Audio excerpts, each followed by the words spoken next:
Good afternoon. On behalf of the California ISO, I'd like to welcome you to the stakeholder call to discuss the 2020 Draft Policy Initiatives Roadmap as part of the ISO's annual Policy Initiatives Roadmap process. My name is Jimmy Bashar with the ISO Stakeholder Affairs Group, and it's my pleasure to welcome my colleagues in the room with me here today, beginning to my left. Hi, I'm James Friedrich. I'm Market Design Policy Specialist. Brittany Dean, Market Design Policy. Deb Levine, Director of Infrastructure Contracts and Management. Greg Cook, Market and Infrastructure Policy. Megan Pogue, Market Design Policy. Brad Cooper, Market Design Policy. John Gooden, Infrastructure and Regulatory Policy. Lauren Carr, Infrastructure and Regulatory Policy. Thanks, folks. As with all of our initiatives and recurring processes, the presentation and all related material for this webinar can be found on the Stakeholder Processes webpage, located on the drop-down menu under the Stay Informed tab on our website. And then you would notice this specific process under the Recurring Processes section. In addition, calls and webinars are recorded for stakeholder convenience, allowing those who are unable to attend to listen to recordings after the meetings. Recordings will be publicly available on the ISO webpage for a limited time following the meetings. And of course, the recordings and any related transcriptions should not be reprinted without ISO's permission. And finally, if you have a question, please press #2 to enter the queue. And for everyone, of course, we ask that you state your name and the company that you represent. And without further ado, I'll hand it over to Lauren.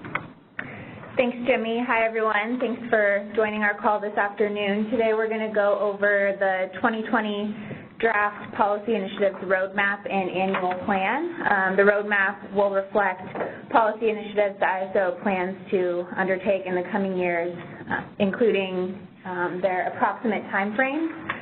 So as you'll see, we'll start off going over the primary drivers of the proposed roadmap, and then we'll get into some of the major initiatives that we're planning to undertake, as well as the roadmap and the annual plan itself.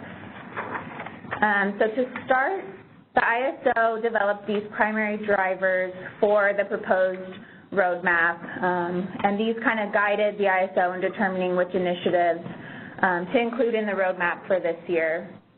These drivers include managing operational risk resulting from the transforming grid, enhancing the market in response to changing grid conditions and clean energy goals in California and the West, continuing enhancements to EIM, the energy imbalance market, including integration into the day-ahead market to provide benefits across the West, as well as reforming CAISO's resource adequacy rules necessitated by increasing resource retirements and tightening dispatchable capacity.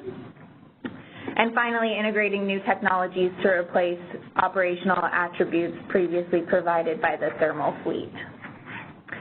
So as you'll see in the following slides, the major initiatives we describe can be tied to one or more of these primary drivers that we included in this slide here.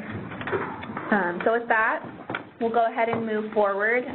We'll go ahead and review some of the major initiatives that we want to highlight as part of the roadmap this year, beginning with those initiatives that will involve the ISO markets. I'll go ahead and turn it over to Megan.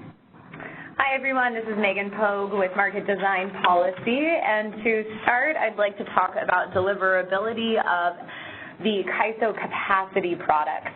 For those of you who are following along with some of our other initiatives at this time, we recently completed and published the Price Performance Analysis Report. The call for that was 2 Fridays ago, I believe, and one of the findings of that report identified that the CAISO's real-time flexible ramping product is only roughly 50% deliverable.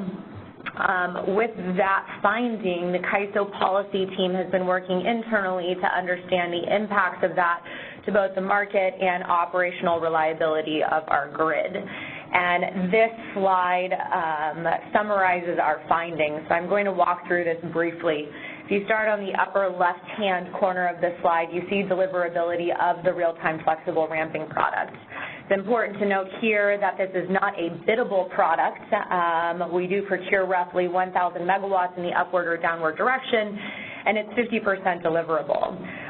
So frequently we're procuring real-time FlexRamp product at $0 if it's behind a constraint which is contributing to the deliverability problem.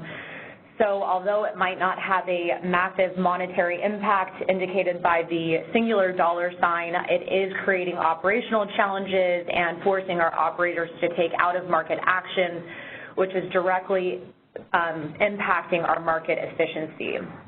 So we know it's a problem that we need to address now for our real-time flexible ramping products, but it becomes even more significant as we move to the day-ahead market enhancements. So now let's imagine that we have a capacity product that's procured and scheduled in the day-ahead market for use in the real-time market. We call this the imbalance reserve product, and it's being designed in the DAME initiative.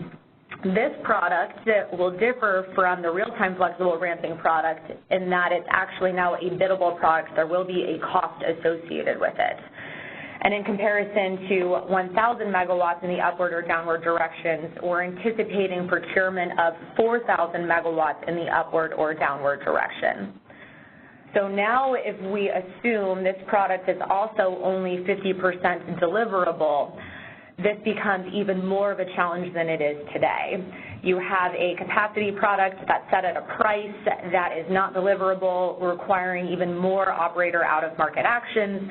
So the market inefficiencies are increasing and the cost to the ISO is increasing and the operational challenges become more severe. Then we go one more step and we hit the extended day-ahead market, EDAM. Now if we think about using imbalance reserves throughout the entire EIM footprint, the problem becomes even worse.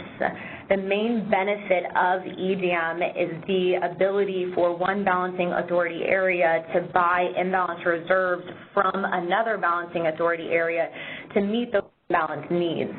And the cost benefit of EDAM really comes in avoiding unit commitment in your own BA by being able to rely on another BA within the EIM to serve your imbalance needs. So now it's not just the CAISO with this 50% deliverable imbalance reserve product, but it's the entire EIM footprint. And if you can't rely on your neighbor or you can't rely on the deliverability of this capacity product, you will still need to commit units in your own BAA to meet your uncertainty needs, and that will reduce the overall benefits of the EDAM success. So the CAISO policy team has identified, due to this cost impact analysis, that deliverability of our capacity products is critical for both the real-time and the day-ahead markets, and therefore we are prioritizing a new initiative. I believe we're calling it the Flex Ramp Product Enhancements, and that will be starting shortly here with a targeted implementation of the fall of 2020. Lauren, do you want to take questions now or hold until the next chunk? We can go ahead and take questions now if we have any. Thanks, folks. As a reminder, please push #2.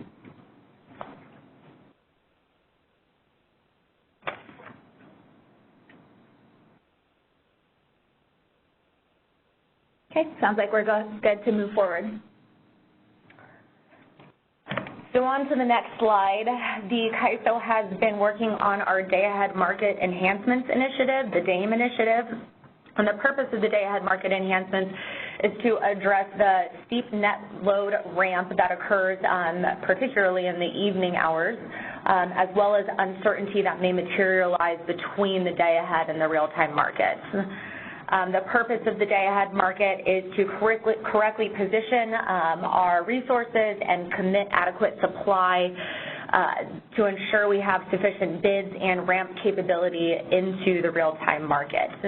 We plan on addressing this with the introduction of our imbalance reserve product, which is a capacity product which will create an economic bid into the real-time market, ensuring we have efficient market solutions and reliable, available capacity to meet our potential imbalances and changing supply as we move into real-time.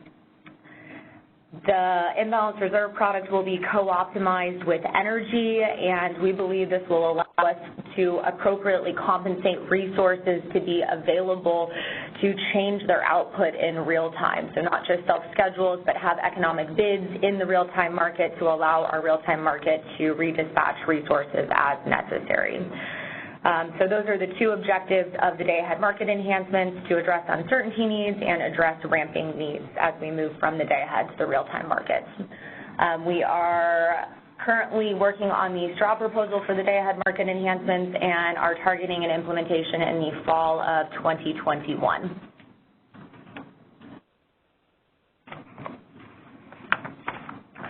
So for those of you who have been following along with the day-ahead market enhancements, you may recall we initially had phased the DAME initiative. We had two phases. The first phase was intended to introduce 15-minute scheduling into the day-ahead market. The second phase was intended to address uncertainty with the introduction of the imbalance reserve product.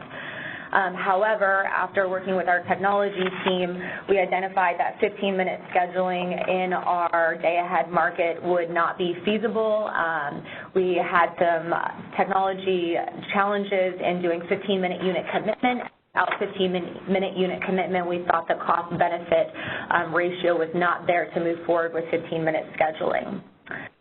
So that said, the CAISO will maintain hourly schedules in the day-ahead market.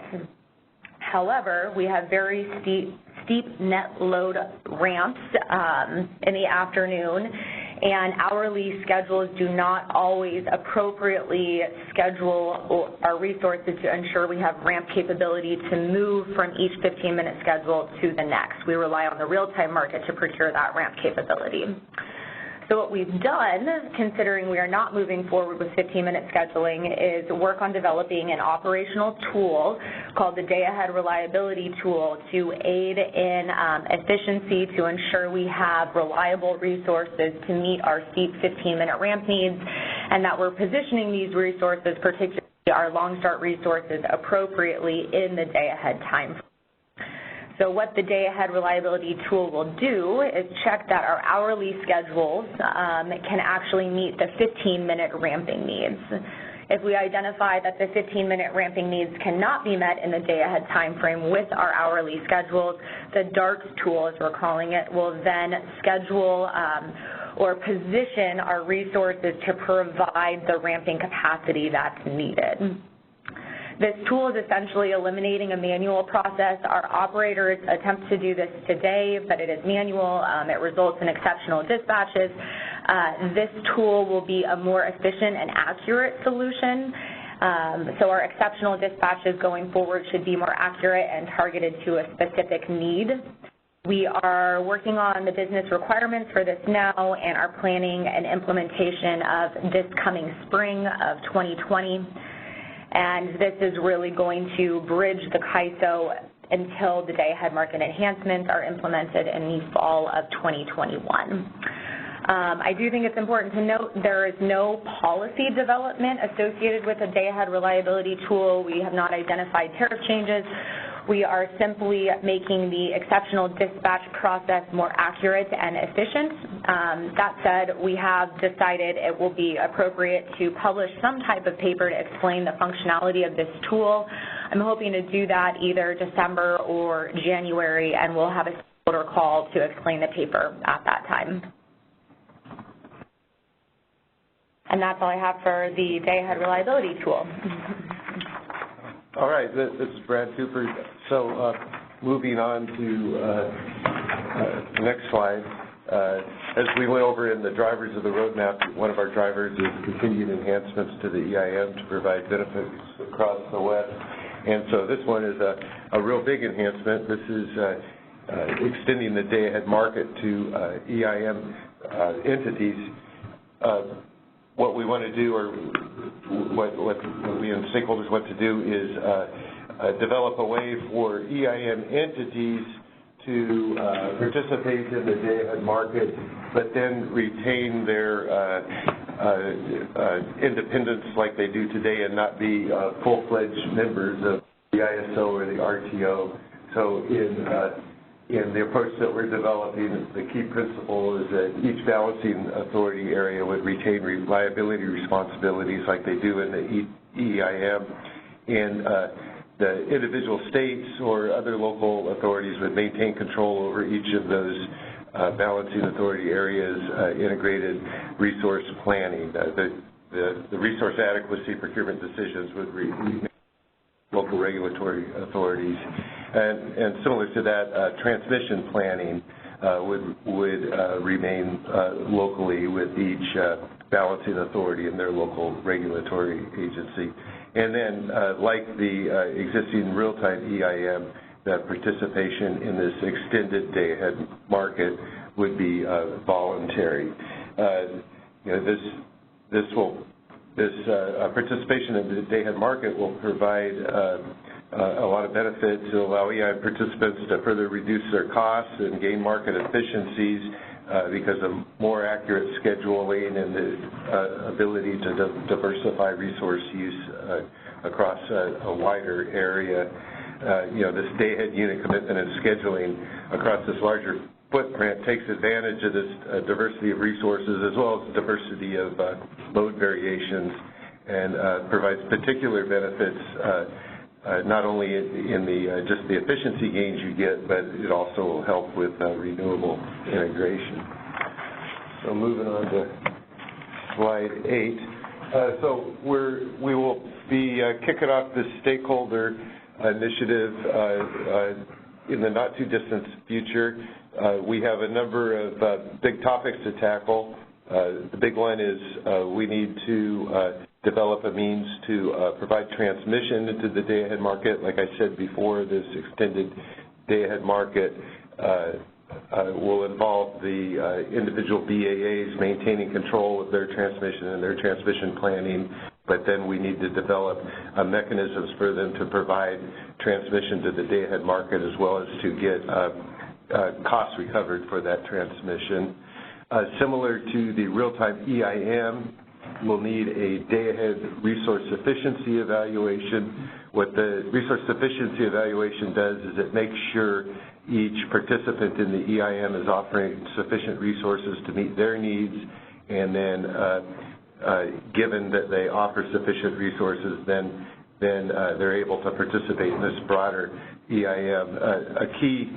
A key advantage of the day-ahead market is that participants or the various BAAs will be able to trade capacity ahead of time, so they can use the resources that are appropriate to provide the imbalance reserves most efficiently across the wider footprint. So we'll need to develop the functionality to enable them to trade this capacity.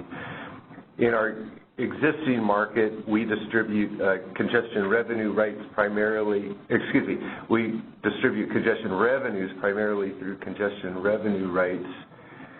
We will need to address that for the extended EIM and develop a mechanism that may be the same or very similar to our existing congestion revenue rights, or maybe it'll be a different mechanism to distribute these congestion revenues.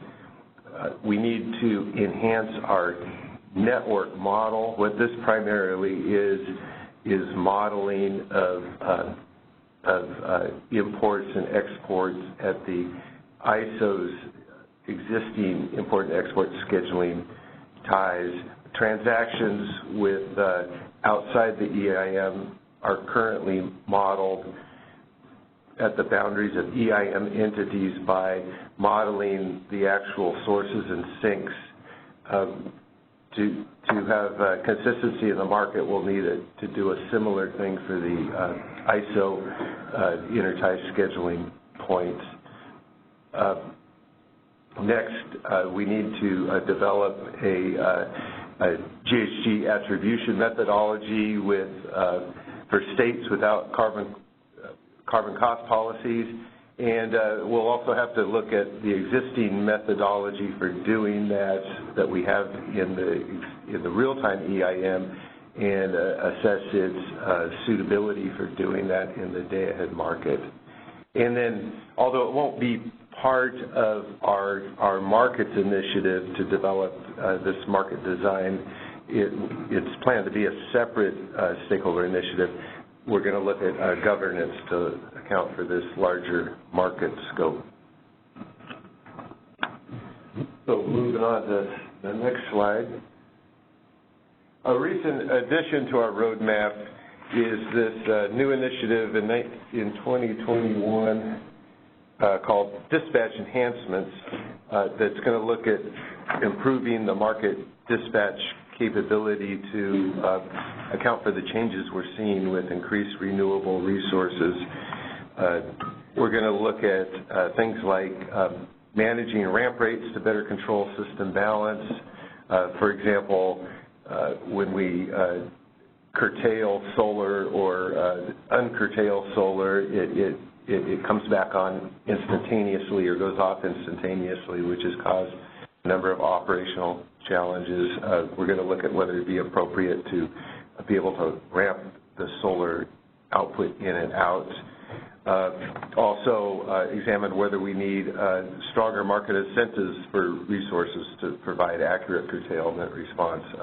One way to do that would be lower the bid floor, which increases their cost exposure should they not follow dispatch instructions. Along with that, increasingly, we need to, despite our market improvements, we need to exceptionally dispatch resources down, or even in the case where the market dispatches resources down, we don't currently have a local market power mitigation measure for decremental energy. Market power mitigation only works with incremental costs. So we will look at potential ways to address, so-called decremental market power. And then finally, we're going to look at measures to increase real-time intertie liquidity. For example, one potential measure that we've talked about in the past and we'll look at again is exempting real-time exports from transmission access and measure demand uplift charges. In the past, we've set those charges because we've treated exports like load, but under our increased need for decremental energy, the exports are really providing balancing area service, helping us maintain system balance. So maybe it's appropriate not to charge them for providing that service. So with that, we'll move on to the resource adequacy. All right, thanks, Brad. Okay, so on resource adequacy, thank you. As we look into the future here about what we're going to do in the resource adequacy front on the roadmap, we're really driven by a set of principles that are further explained in the straw proposals the ISO has issued. And just FYI for folks that we published our second revised straw proposal last Friday, so look for that. But again, really 4 key principles that are sort of driving this aspect of the roadmap and our resource adequacy enhancements is that obviously the resource adequacy framework must reflect the evolving needs of the grid. We need to ensure that RA as a planning tool aligns with our operational needs. And so it's important that we take a look at resource adequacy and ensure that the construct and the framework is still planning and delivering resources that actually meet our needs, particularly as the grid is transforming with more renewable and intermittent resources. So that's principle number 1. Number 2 is that we really want the RE accounting rules to promote procurement of the most dependable and reliable resources. So in other words, the capacity value should be reflecting the reliability and dependability of RE resources. So it's important that we capture that in the qualifying capacity value of resources. Third is we want to ensure that the RE capacity that is out there is actually shown and participating month to month in the market. And so we want to try to prevent any withholding or disincentives to show RE capacity month to month so that we have a deep pool of RE resources to draw from and to operate the system. And fourth and finally, again, as we look into the future on resource adequacy, final principle is ensure that the RE fleet is capable of meeting load requirements all times of the year, all hours of the year. And this is a particularly important principle again, as the fleet evolves and is growing more dependent on availability and use-limited resources, that we have a collection of resources that fulfill our decarbonization goals, but are effective at keeping the lights on and serving our energy needs 8760 all hours of the year. So those are the 4 key principles that drive our resource adequacy enhancements efforts over these next 3 and more years. What I want to talk about now is a little bit about the schedule and how we're going to roll out the resource adequacy enhancements over these next few years, as you'll see in the roadmaps. A little more detail here. In the prior proposals, straw proposals, I think there was the impression, perhaps, that stakeholders felt that these RA enhancements would sort of come out in a big bang, implemented in 2020 for the RA year 2021, but again, that's not realistic, and so in the latest revised straw proposal, you'll see a more updated and realistic view of how this resource adequacy program and the enhancements the ISO is making to it will roll out. Again, all of this, the rollout and phasing of these RA enhancements as we move forward are all in the context of ensuring that there's an opportunity to have collaboration with the CPUC as we go through their annual RA proceeding. So that's always top of mind and part of this rollout. But starting at the top, the first things to be implemented in 2020, so getting the policy done early next year and getting some issues implemented in 2020 for the RA 2021 year are, one, the slow demand response policies, and just so folks understand that the slow demand response, which has been integrated into the resource adequacy enhancements straw proposal, that's been spun off into its own draft final proposal, and you'll see that posted as well on our website, and that's because that policy has fully evolved and is ready to move forward with more of the board approval and implementation aspects. The other thing that's new is the MIC enhancements. Again, under the RA imports, we talked about doing some refinements to the maximum import capability rules. We are going to expedite that effort and spin that off in a new initiative. So some of that's been stripped out of the RA enhancements, and you'll see that initiative kick off here soon, so that we look at, in particular, what a multi-year MIC, maximum import capability, would look like, so that folks, when you're doing your multi-year resource adequacy contracting, we are able to inform that capability in years 2 and 3. As far as the elements that will be implemented in 2021 for the RA year 2022, again, these get more into those core elements that those who have been following the RA enhancements will notice. The POSO, or the planned outage process enhancements, some of that will go in 2021. Local studies with the availability limited resources, and again, informing how much we can depend on availability limited resources through in the local capacity areas. The MOVE and bid insertion rules, and then flexible resource adequacy. Again, these midterm implementation 2021 are really coordinated with the day-ahead market enhancements as well.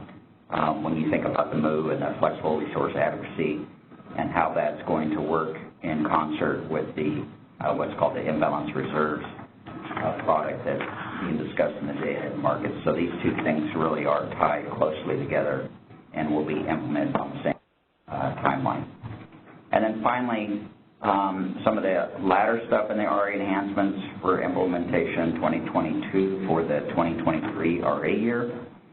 You're talking about some of those UCAP, enforced capacity counting rules, and then that portfolio assessment to ensure that we both have capacity and energy sufficiency. Again, so these are a ways off, some of these, but, you know, we're going to work diligently on these and try to get the policy developed for all of these elements here next year so that we can begin implement and phase the implementation of these efforts. So with that, I'll see if there's any questions on this aspect of the roadmap on enhancing resource adequacy, and then I'll transition to the SHAPE electric sector decentralization. Thanks, John. It's a good pause for questions. Still seeing no questions from my end, operator, unless you're seeing something on your end. As a reminder, folks, please push #2.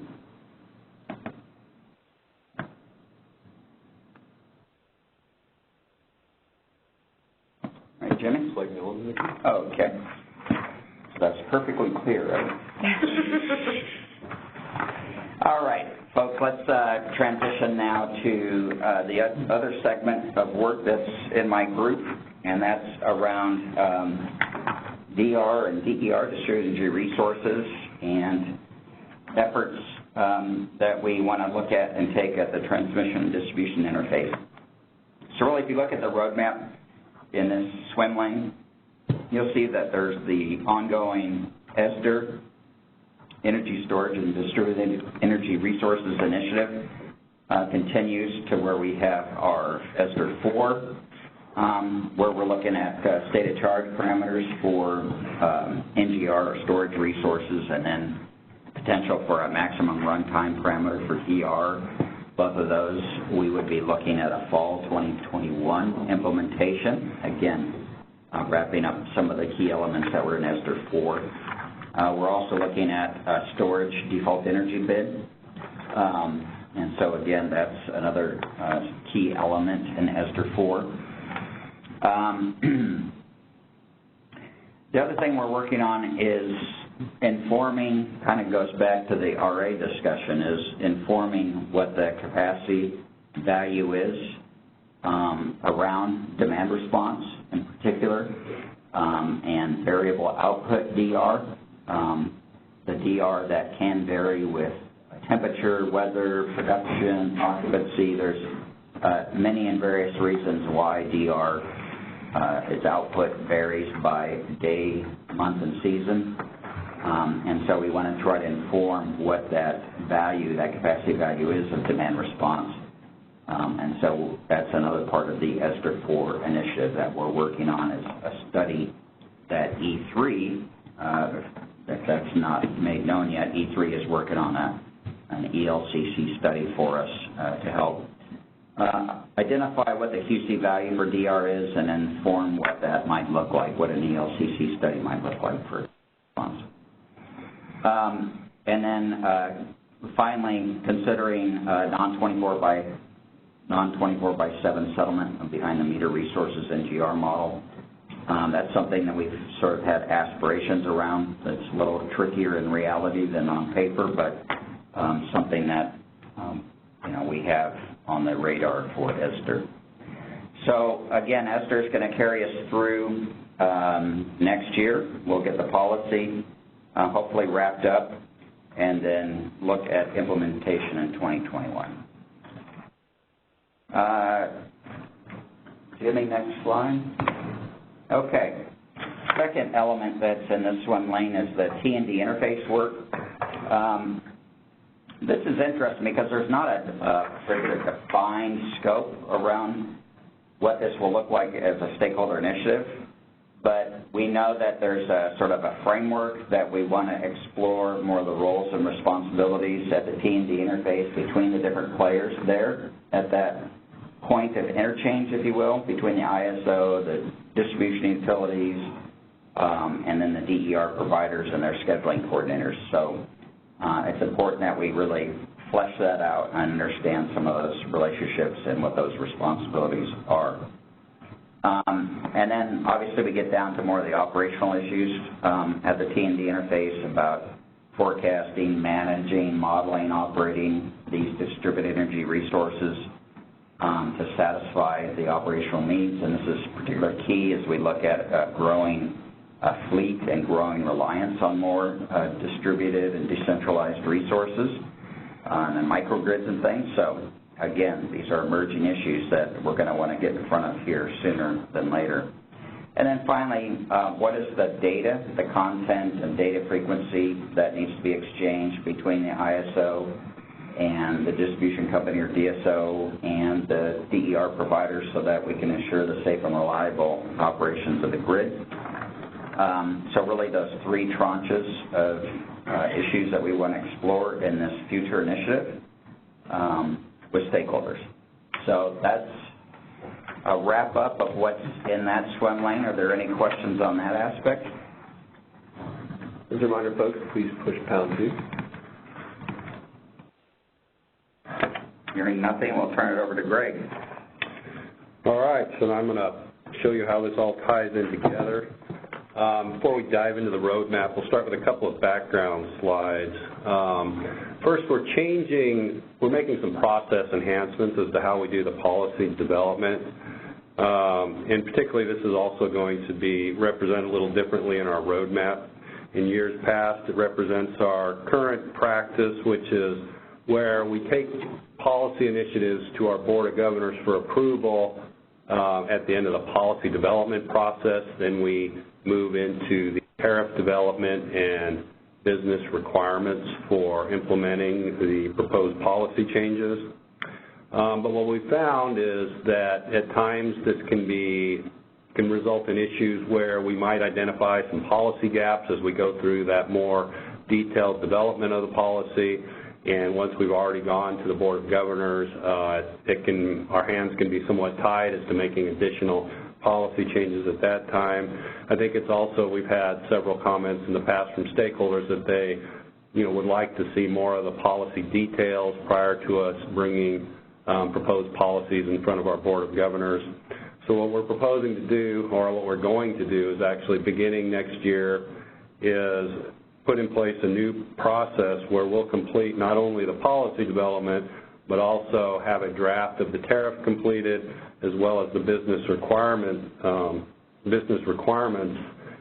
before we end up taking the policy to the board for approval, as well as the EIM governing body. And we think this will provide a lot of benefits that allow us to work through some more of the details to where if we do identify policy gaps, we'll still have the flexibility to make those changes in the policy prior to going forward to the Board of Governors. And it will also provide more transparency on the policy because stakeholders, if they're interested, will see more of the details as to exactly how this would result in tariff changes as well as how it would ultimately be implemented. So what the changes as this will affect the roadmap is this will be represented by longer policy development timelines, but ultimately this shouldn't have an impact on the ultimate implementation of a proposed policy. We're just doing some of that implementation work prior to finalizing the policy. So that would be reflected in the roadmap for this year that I'll be going over here shortly. And then next, as we did last year, we also have a few what we would call potential initiatives in our roadmap, meaning that these are initiatives that we're not committing to starting a formal initiative on until we've had time to conduct some additional analysis. We have 3 of those in the roadmap this time around. Again, we have the System Market Power Initiative. This was a potential initiative last year. We're continuing to go through the analysis process. We have completed our competitiveness analysis, and we're currently in the process of going through a stakeholder process to determine whether appropriate mitigation measures for system market power, we should move forward on developing those. We're going to be making a recommendation to our board coming up here in November. We're also going to have an MSC opinion to go along with that, and depending on the board's view on our recommendation, that could very likely end up in a system market power initiative going forward. Next, the congestion revenue rights market. As most of you are aware, we made some significant changes to our congestion revenue rights market in 2018. So we've been using 2019 to see the effects of those changes on the CRR market. The data that we've looked at to date, I think it shows that we're seeing some improvement as we would have expected, yet we are seeing some mixed results. So I think at this point, the results to date do not support the immediate need for us to launch an initiative for additional enhancements. We are continuing to look at this, particularly as we have more data as time goes on, and we'll continue to monitor the CRR market performance, and we're also considering expanding some of the metrics that we're looking at CRR market as well. That will help us identify whether we need to make any changes to the CRR market going forward. And then finally, we have the last potential initiative is the real-time settlement review. This is a result of a commitment that we made this year as part of the Real-Time and Balanced Energy Offset Initiative, where some stakeholders had concerns that we really needed to take a more comprehensive look at all of the various charge codes that we use in allocating costs throughout the market, throughout the real-time market. So we've agreed to do that. So we will be launching into that review next year, and by doing that, we'll be able to identify whether there are any areas that we think need to be immediately addressed. If that would be in the case that they're found to have there's a significant cost allocation issue that needs to be addressed, or whether we can defer any changes to Plan 2022 Real-Time Market and EIM Refinements Initiative that would be taking a more comprehensive look at changes or enhancements to the real-time and EIM markets. So with that, I will now launch into the 3-year roadmap. As usual, we have several initiatives on here. Again, this is designed to depict the larger major initiatives that we have planned. The boxes, the yellow boxes, and as well as the gray boxes depict where we're doing policy development or analysis, whereas the blue diamonds indicate when we would be expected to implement the new functionality. As most of you know, we have a single release per year functionality that occurs each fall. And so when we're putting this roadmap together, we're trying to balance not only the policy development, but as well as the implementation burden that would occur in any given year. So we've got, as you can see from the roadmap, a very heavy policy development schedule as well as implementation schedule over the next 3 years. And so starting with that, working our way from the top to the bottom, we've got the new Flexible Ramping Product Enhancements Initiative that Megan talked about. This is a high priority initiative for us because we believe that needs to be resolved in order for us to use the policy that's developed in that we can then use as part of the day-ahead market enhancements as well to ensure deliverability of the imbalanced reserve product, which again, the day-ahead market enhancements then are also needed for extending day-ahead market to EIM entities. So there's a close tie-in there. But again, we think that by putting that new initiative in that we could, we're shooting to have a fairly quick policy development on that in hopes that we can have it implemented next fall. That will allow us to maintain our schedule for the day-ahead market enhancements as well as extending the day-ahead market to the EIM entities. In order to make room for that implementation in 2020, we have pushed out the Commitment Cost and Default Energy Bid Enhancements Phase 2.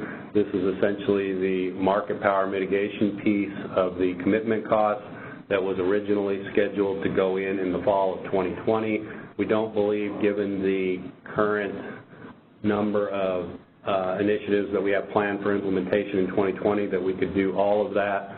So, on a prioritization, again, we think the flexible ramp product enhancements are a higher priority, so we have slated that for 2020 and made room for that by pushing out the Commitment Cost Default Energy Bid Enhancements Phase 2 to the fall of 2022.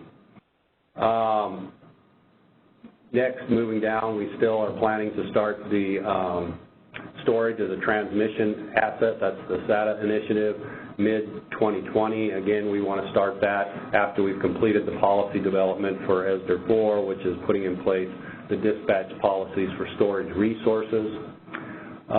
Next, we have the frequency response product. This is a commitment we've made that we would be developing that product to procure and schedule resources for providing frequency response through a product as opposed to the transferred frequency response methodology that we've currently been using.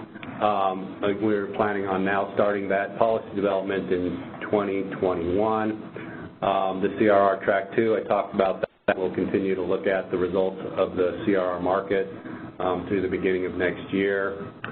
The dispatch enhancements, Brad talked about that. That's a new initiative that's in the roadmap this year. Again, trying to provide greater incentives for resources to follow dispatch instructions. Moving down, then we have the system market power mitigation consideration. Again, that's currently in the analysis phase. After November, we'll be able to know for sure whether we would be turning that into an actual initiative.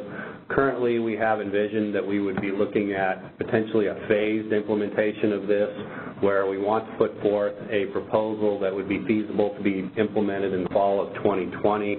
There's a lot of concerns that if we were to do something, we need to do it relatively quickly, and then we can see if that was sufficient or if additional measures need to be taken place, where we could be looking at a second phase that we could be implementing sometime down the road.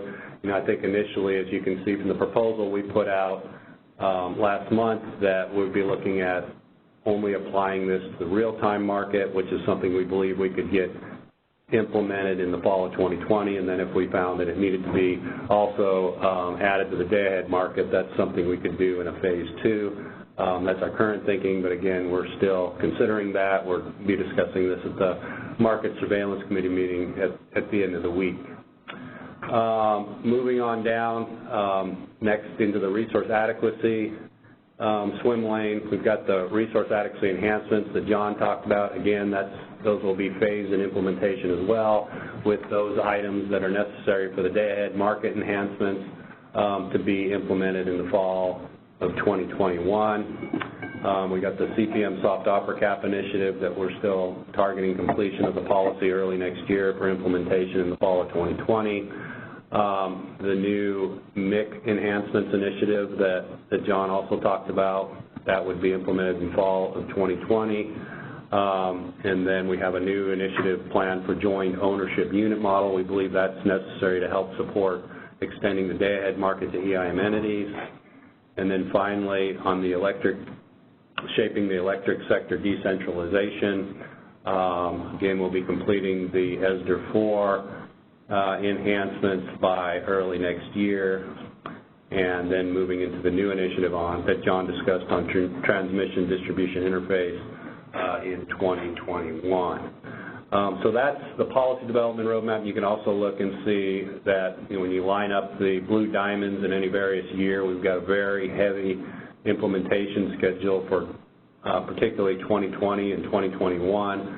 So we're being very diligent about not adding additional implementation burden to those times. So with that, then I'll move next into the annual plan. So this is where we get a little more detailed, and this includes all of the initiatives that we're planning to address next year, starting with the MIC enhancements initiative. Again, that was one that we pulled out of the RA enhancements so that we could put it on a faster track. The hybrid resources initiative is currently underway. We plan to have that completed in Q2 of next year.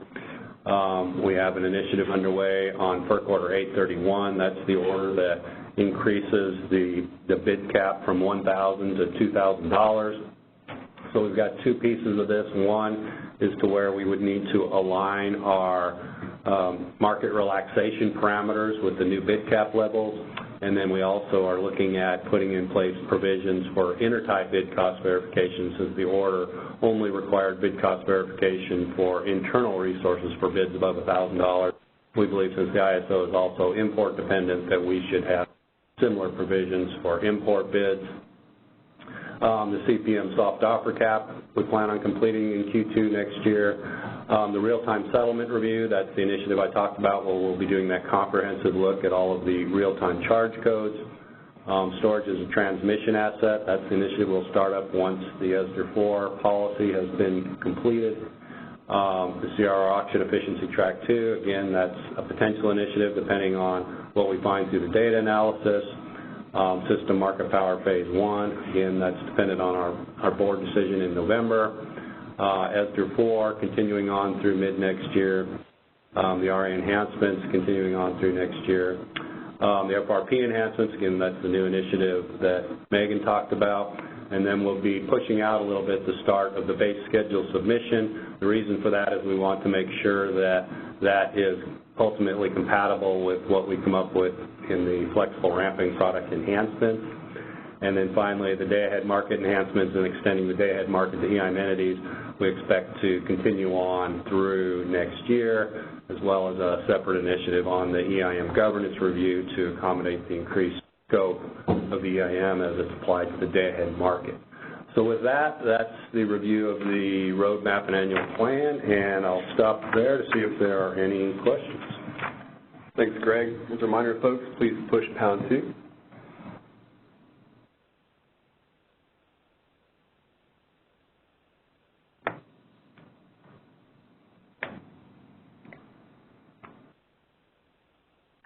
We do have a caller in queue, yes.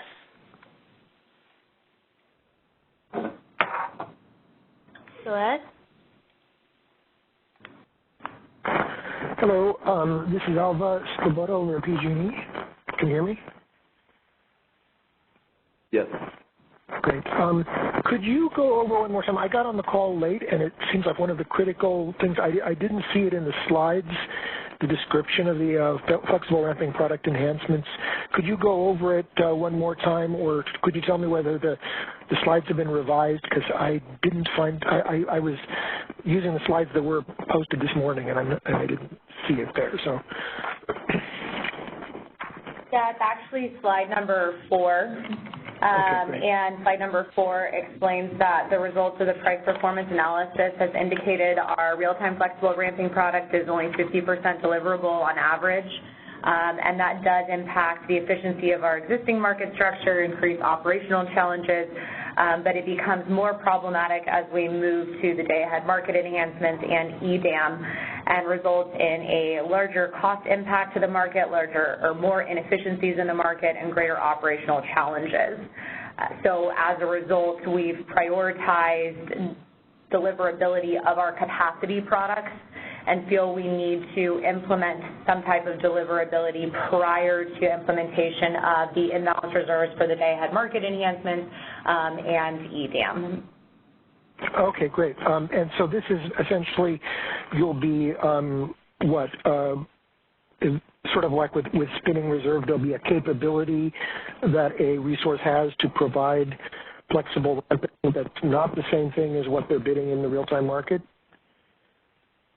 Actually, we're looking at different solutions. The price performance analysis identified, I think it was 4 problems with deliverability of our existing flexible ramping product. This also can occur with AS, but right now we're focusing on FlexRamp products. And so this new initiative will address all of those challenges and concerns. We'll be discussing the potential of going nodal for our capacity products, and that will all be encompassed in this new initiative. Okay, so there's the possibility that the flexible ramping product will be provided nodally. Are you saying there's not necessarily how are you seeing deliverability being factored into the procurement of the flexible ramping product?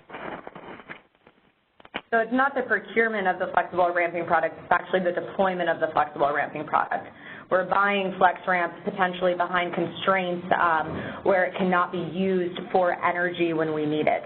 And we want to make sure that these capacity products we're buying can be used for energy or incremental ancillary services if we need them. So part of our potential solution would be going to a nodal price for capacity products and ensuring we're procuring the capacity products in a way that they can be delivered if called upon for energy. Yeah, this is Brad. Let me just add on a little bit. Hey, Alva, this is Brad Cooper. I just wanted to elaborate a little bit. So we're still assessing internally what we think are feasible options. So, you know, one thing we're looking at is as far as nodal, we're not landed on that for sure, though. So we don't have a specific proposal yet, but we're looking at whether it's what we think are feasible solutions. So that could be nodal, but it could be some type of zones, or it could be some other kind of approach that corrects the issue we have today. The issue today is flexible ramping product is procured by opportunity cost, and so the resources with the lowest opportunity costs are those with the lowest LMP, which is usually because they're behind a constraint, and so then that causes problems because the optimization tends to want to buy flexible ramping product behind constraints. And we will be talking about this actually at the Market Surveillance Committee meeting this Friday. So Guillermo will be presenting his findings from the price performance analysis efforts, and then after that, George Angelides and Don Trethaway will be presenting some of our potential options for the new Flexible Ramping Product Enhancements Initiative. Okay, great. But I think Brad kind of clarified it for me. I think you were saying it already, Megan, but basically this is it's on the ISO's side, so essentially you're still essentially not changing the nature of what gets, people are putting in their energy bids, and what gets set aside for flexible ramping will change in terms of the ISO solution potentially, so that they are better able to get delivery of that flexibility, but you're not necessarily anticipating any changes outside of bidding.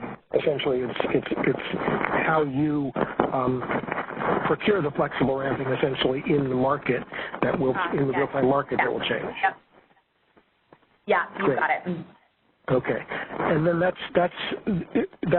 sort of something that you're picturing here as it may flow into how you determine to implement imbalanced reserves in the day market, and that's why you have the flow coming here, that you want to make sure the same kind of deliverability is available as you go into the future initiatives. Exactly. Okay, great. Thank you very much for the clarification. I wasn't familiar with this initiative before, so it really helps a lot to hear you expand a little bit on it. Thank you. If you have more questions too, feel free to reach out. We're happy to answer them. Great, I will. Thank you. Thanks, Megan and Alba and Brad. Just to add, Alba, I think you mentioned how you were finding a posted document this morning. You only posted one roadmap. It was last week. In the past, we posted two, but they ended up being the same document. So to avoid confusion, just FYI for folks. That was just the slides, actually. And now that you've explained it, it is in the slides. I just hadn't seen it as an initiative there, so that was why I was confused. Okay, yeah.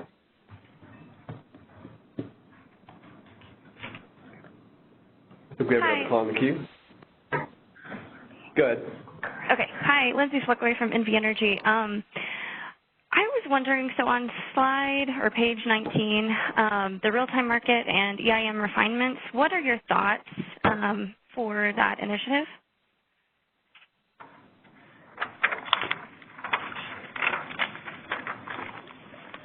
Or could I get more information on it? This is Brad. A lot of this initiative is a placeholder. If you look in the catalog, there's a number of topics mentioned under that. Some of those had to do with the timing of the base schedule submission and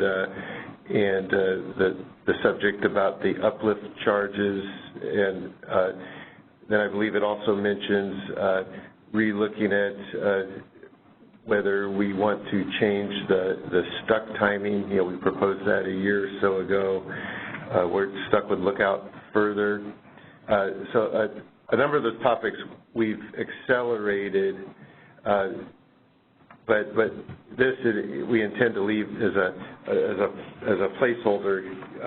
As we get through with we got a lot of stuff to do over the next couple of years where we're focused on the day-ahead market and in the intervening time period, we're confident there's going to be a number of issues that we'll have to turn our attention back to the real-time market and address, so we put in an initiative there as a placeholder.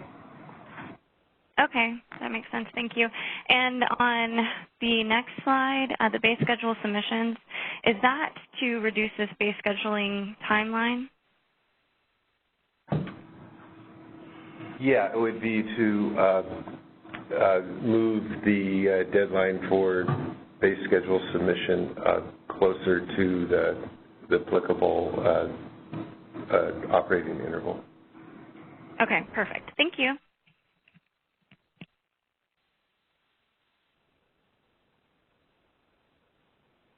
I don't believe we have any more questions. All right, if we don't have any more questions, we can move on to slide 21 to go over the schedule for the roadmap process. The draft roadmap and annual plan that we reviewed today was posted on September 30th, and we're asking for comments on October 21st. After we receive comments and review them, we will post a final roadmap in early November. We'll have another stakeholder call on that and also be accepting comments on the final roadmap before we go to the EIM governing body and the CAISO Board of Governors to brief them. So with that, that's all we have for the roadmap. I'll hand it back over to Jimmy. Thanks, Lauren. Thanks, folks, and thanks, everyone, for joining us today. As mentioned at the beginning, look out for the recording for today's session to be available for the next couple of business days. We do appreciate you listening in as we describe which initiatives we're going to tackle for next year. And with that, please have a great rest of your day. Thanks so much. That concludes our conference. Thank you for using AT&T Event Conferencing Enhanced. You may now disconnect.